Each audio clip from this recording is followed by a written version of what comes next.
Hey, well, good morning, Catalina Foothills Church, and welcome to our Tuesday morning devotion on Acts. We're in Acts 16. It's Pastor John Stone here, and we have a story of a woman named Lydia getting converted this morning. From Troas, we put out to sea and sailed straight for Samothrace, I think it's pronounced. Samothrace, maybe. And the next day on to Neapolis. From there, we traveled to Philippi, a Roman colony, in the leading city of the district of Macedonia, and we stayed there several days. On the Sabbath, we went outside the city gate to the river, where we expected to find a place of prayer. We sat down and began to speak to the women who had gathered there. One of those listening was a woman named Lydia, a dealer in purple cloth from the city of Thyatira, who was a worshiper of God. The Lord opened her heart to respond to Paul's message. When she and the members of her household were baptized, she invited us to her home. "If you consider me a believer in the Lord," she said, "come and stay at my house." And she persuaded us. A couple of thoughts here in our devotion this morning. The ability or grace to share our faith can happen as we just go along in our life. They wake up on a Sabbath morning, which is a Saturday morning, and they simply are going to go outside the city to pray. And when they get there, there are women there who probably say, "What are you doing?" And they say, "Well, we're here praying." I mean, you might say, "Well, I'm here in the coffee house reading my Bible," or "I'm in the park with my children." And they begin to simply strike up a conversation with them. We sat down and began to speak to the women who were gathered there. One of those listening was a woman named Lydia.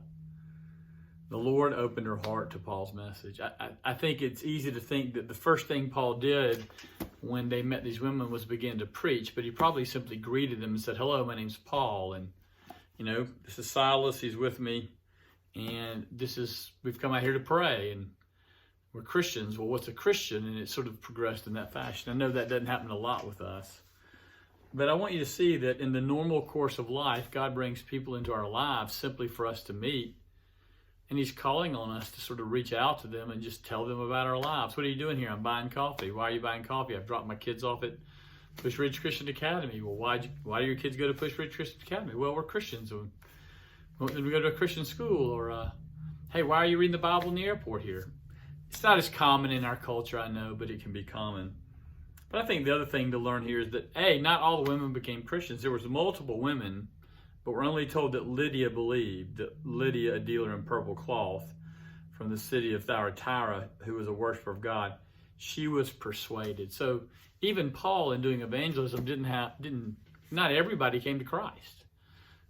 He had many conversations that led to nothing, or just, small, minute conversations, or frustrating conversations.